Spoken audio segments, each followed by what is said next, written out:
Kita menjaga air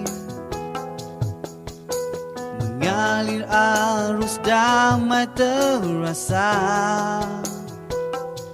Sungai puncak kehidupan pada insan yang tahu menilai ciptaan yang satu.